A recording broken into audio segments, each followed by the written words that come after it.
सर्वविस्वन्यस्तपादपद्मायते वामहस्तालोलवेदशास्त्रायते ज्ञानसूर्यायते दत्तरूपायते श्रीवेणुगोपालकृष्णाय वन्दनम् श्रीवेणुगोपालकृष्णाय वन्दनम् శ్రీవేణుగోపాలకృష్ణాయ వందనం.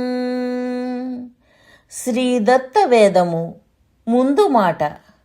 నేను నా శ్రీమతి శ్రీదత్త భక్తులు కలిసి శ్రీశైలం వెళదామని అనుకున్నాము. ప్రయాణం 22/3/93 ఉదయం 9 గంటల బస్సులో హైదరాబాదు నుండి. మా అబ్బాయి చిరంజీవి రమణకు టిక్కెట్లు రిజర్వ్ చేయించమని చెప్పి మేము భార్యాభర్తలము అయ్యప్ప స్వామి దర్శనార్థం శబరిమల వెళ్ళాము. శబరిమల యాత్రకు వెళ్ళేటప్పుడు శ్రీ దత్తభక్తులు మమ్మ ఆశీర్వదించి పంపారు. 15/3/93 నుండి 21/3/93 వరకు శబరిమల యాత్ర జరిగింది. 21/3/93 హైదరాబాదు తిరిగి వచ్చాము. 22/3/93 శ్రీశైలం ప్రయాణం గదా. కానీ శ్రీ దత్తభక్తులకు 26/3/93 వరకు హైదరాబాదులో సొంత పనులు ఉండటం వల్ల 22/3/93న శ్రీశైలం వెళ్ళడానికి వీలు లేకపోవడం, అందువలన టిక్కెట్లు రిజర్వ్ చేయకపోవడం జరిగిందట. సరే, అంతా భగవత్ సంకల్పం అని ఊరుకున్నాము. ఉగాది 24/3/93 అయ్యింది. నా శ్రీమతి అన్నది, ఉగాదికి వెళదామనుకున్నాము గదా. దత్తభక్తులకు 26/3/93 వరకు పనులు ఉండటం చేత వెళ్ళలేకపోయాము గదా. కనీసం 26/3/93నన్నా వెళ్దామా అని నేనన్నాను. అయిపోయింది గదా, ఈసారికి శ్రీశైలం ప్రయాణం క్యాన్సిల్ అని. అంతే. తరువాత ఎంత విచిత్రం జరిగిందో చూడండి. శ్రీ దత్తభక్తులకు శ్రీ భ్రమరాంబ తల్లి సాక్షాత్కరించింది. కంటినీరు పెట్టుకుంది.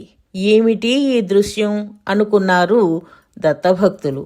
ఇంతలో మాకు తెలిసిన వారు కాశీకి వెళుతున్నామని, అక్కడ యజ్ఞములు జరుగుతాయి, మీరు కూడా వస్తారా అని ఫోన్ చేశారు. ఎలాగో శ్రీశైల యాత్ర లేదు గదా, కాశీకి వెళ్ళి యజ్ఞాలు చూచి వద్దామా అని మా దంపతులము అనుకున్నాము. ఇలా సంకల్పించామో లేదో వెంటనే శ్రీ భ్రమరాంబ తల్లి శ్రీ దత్తభక్తులకు దర్శనమిచ్చి నా ఉత్సవాలకు నా బిడ్డలిద్దరినీ తప్పకుండా రమ్మనమను అని చెప్పిందట. శ్రీ దత్తభక్తులు ఇరకాటాన పడ్డారట. వీళ్ళేమో కాశీకి వెళదామనుకుంటున్నారు, అమ్మ ఏమో శ్రీశైలం రావాలని ఆదేశిస్తున్నది. వీళ్లకు ఎలా చెప్పాలా అని మదనపడ్డారు. ఇంతలో నా శ్రీమతి వచ్చి, స్వామి ఏమంటున్నారు అని దత్తభక్తులను ప్రశ్నించింది. అప్పుడు ఈ వివరం అంతా చెప్పారు మాకు. నా శ్రీమతి అన్నది, స్వామి తల్లికి చెప్పండి, ఈసారి కాశీ వెళ్ళడానికి మంచి తోడు దొరికింది, యజ్ఞములు చూసి వస్తాము, అమ్మను కాశీకి వెళ్ళడానికి అనుజ్ఞ ఇమ్మని విన్నవించండి అని వారు అమ్మకు విన్నవించారు. వెంటనే చైతన్య రూపంలో ఉన్న అమ్మ ముఖం ముడుచుకుని చిన్న పుచ్చుకుని ఎట్టి ఆదేశము ఇవ్వకుండా విగ్రహ రూపం దాల్చింది అని చెప్పారు. మేము ఏమి చేయాలా అని ఆలోచనలో పడ్డాము.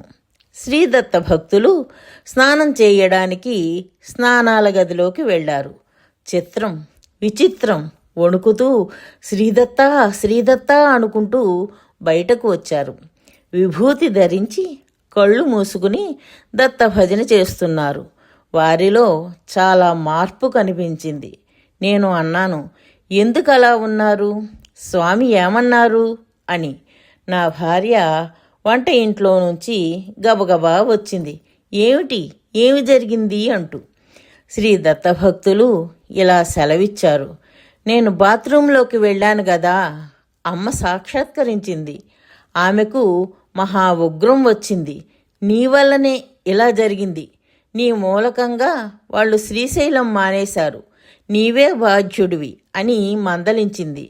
మీరు ఇరువురు శ్రీశైలం వచ్చినా రాకపోయినా నేను మాత్రం వెంటనే వెళ్ళి అమ్మ దర్శనం చేసుకుంటాను అన్నారు దత్తభక్తులు. నేను వెంటనే అన్నాను, స్వామి శ్రీశైలం వస్తాము అని. వెంటనే మరో విచిత్రం జరిగింది.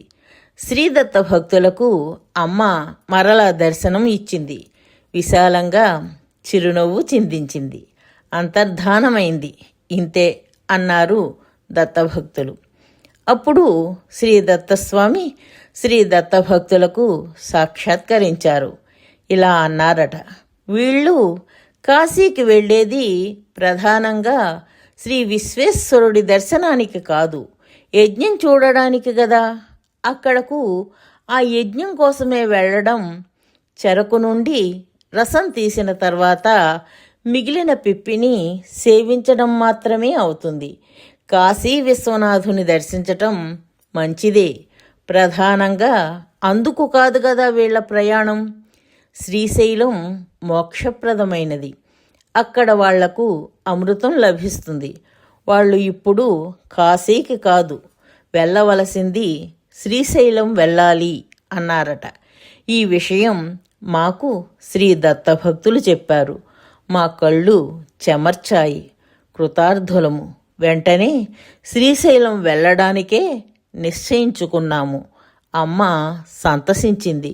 వెంటనే శ్రీశైలం వెళ్ళాము. శివసదనములో స్వామి మాకు అనుగ్రహించిన 24వ నంబరు గదిలో బస చేశాము.